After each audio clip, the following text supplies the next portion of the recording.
மகாபிரிவா சரணம். கணேசன் கணபாடிகள் என்பவர் வேத பாடசாலையில் படித்து கொண்டிருந்த போது நடந்த சம்பவம் இது. அந்த காலத்து மாணவர்கள் விடுமுறையில் தங்கள் ஊருக்கு சென்று திரும்பும் போதெல்லாம் தங்கள் குருவிற்கு காணிக்கையாக அன்போடு ஏதாவது பொருளை வாங்கி வருவது உண்டாம்.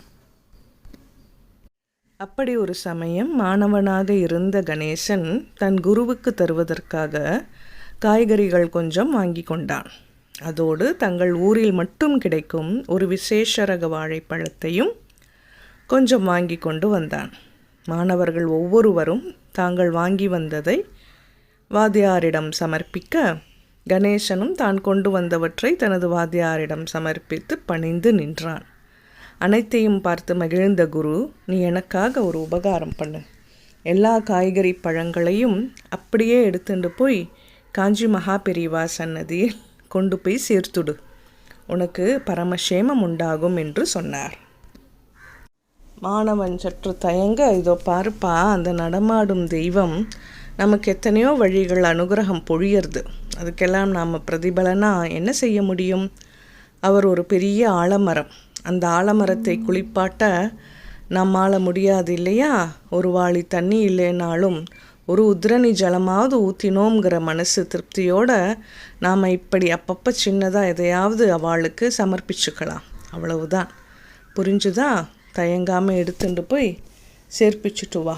குரு சொல்ல உடனே காய்கறி பழம் எல்லாத்தையும் எடுத்துக்கொண்டு மகாபெரிவாளை தரிசிக்க புறப்பட்டான். அங்கே இந்த மாணவன் சென்ற நேரத்தில் மகாபெரிவா உள்ளே இருந்தார். அதனால் வெளியில் நின்றுட்டு இருந்தார். வேதம் கற்கும் மாணவன் என்பதால் வேதமானவரை தரிசிக்க காத்துண்டு இருந்த நேரத்தை வீணாக்காமல் வேத மந்திரம் சொல்லலாம்னு நினைச்சுண்டு தான் கத்துண்ட மந்திரங்கள் சிலதை சொல்லிண்டு இருந்தான். அந்த வேத சத்தம் கேட்டதும் உள்ளே இருந்து வெளியில் வந்தார் மகாபெரிவா. கணேசன் அவரை விழுந்து வணங்கிய பின் தான் கொண்டு வந்த காய் கனிகளை ஒரு பெரிய மூங்கில் தட்டில் வைத்து அவர் முன் சமர்ப்பித்து பக்தியோடு நின்றான். இதெல்லாம் எனக்குன்னு தானே கொண்டு வந்தாயா? அவர் கேட்ட முதல் கேள்வியே சிறுவன் கணேசனின் நேர்மையான பதிலை சோதிக்கும்படி அமைந்தது. மகாபெரிவா அப்படி கேட்டதும் ஒரு வினாடி யோசித்தான் அவன். தன் குரு எப்போதும் போய் பேசவே கூடாது என்று போதனை பண்ணியது நினைவுக்கு வந்தது. ஆசிரியரோட வார்த்தைகளை கடைப்பிடிக்கும் மாணவனாக, இல்லை பெரியவா, இதெல்லாம் நான் என்னோட வாத்தியாருக்கு தான் வாங்கிட்டு வந்தேன். அவர்தான் எல்லாத்தையும் பெரியவாளுக்கு கொண்டு போய் கொடுத்துடுன்னு சொன்னார் என்று சொன்னான்.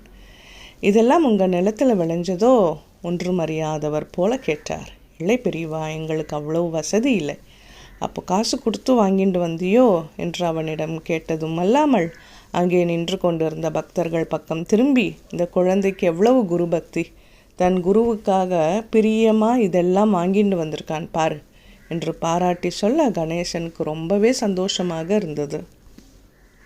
அடுத்து யாருமே எதிர்பார்க்காத விதமாக ஒரு திடுக்கிடும் நாடகத்தை நிகழ்த்தி அருளினார் அந்த நடமாடும் தெய்வம். மடமடவென்று கீழே குனிந்த மகான் அந்த காய்கனி பரப்பப்பட்ட மூங்கில் தட்டை எடுத்து தன் தலைக்கு மேல் கொண்டு சென்று தடால் என்று அத்தனையும் தனது சிரசின் மேல் அபிஷேகமாக கொட்டி கொண்டார். சிறுவன் கணேசன் அதை பார்த்து திடுக்கிட்டு போய்விட்டான். தான் ஏதாவது தவறு செய்து விட்டோமா என்று படபடப்போடு உடல் நடுங்க ஏதும் செய்வதறியாமல் விக்கித்து நின்றான். அந்த திகைப்பை கண்டும் காணாதவர் போல் போய் உன் வாத்தியார்கிட்ட குளிப்பாட்டினுட்டேன்னு சொல்லு என்று பெரியவா சொல்ல, வித்தியாசமான செயல் போதாதென்று இந்த புதிய திருவாக்கையும் கேட்டவர்கள் ஒன்றும் புரியாமல் திருத்தார்கள். சிறுவன் கணேசனும் எதுவும் புரியாமல் மறுபடியும் மகானை சாஷ்டாங்கமாக விழுந்து வணங்கிவிட்டு பிரசாதத்தை வாங்கி கொண்டு தயங்கியபடியே மெதுவாக நடந்தான். அப்போது குரு சொன்ன வார்த்தைகள் அவன் நினைவுக்கு வந்தது. அவர் பெரிய ஆலமரம், அவரை நம்மால் குளிப்பாட்ட முடியுமா? ஏதோ உத்ரணி ஜலம் விடுவோம்.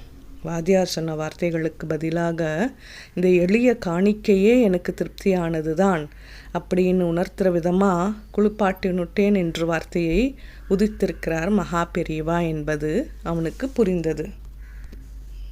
அதுவரை கொஞ்சம் தளர்வாக இருந்தவன் குதூகலத்தோடு புறப்பட விஷயத்தை கேட்டு தெரிந்து கொண்டார்கள் மற்றவர்கள்.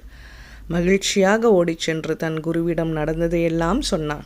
நெகிழ்வோடு எல்லாவற்றையும் கேட்ட அவன் குரு காஞ்சி மாமுனி இருந்த திசை நோக்கி சாஷ்டாங்கமாக நமஸ்கரித்தார். மகாபெரிவா சரணம்.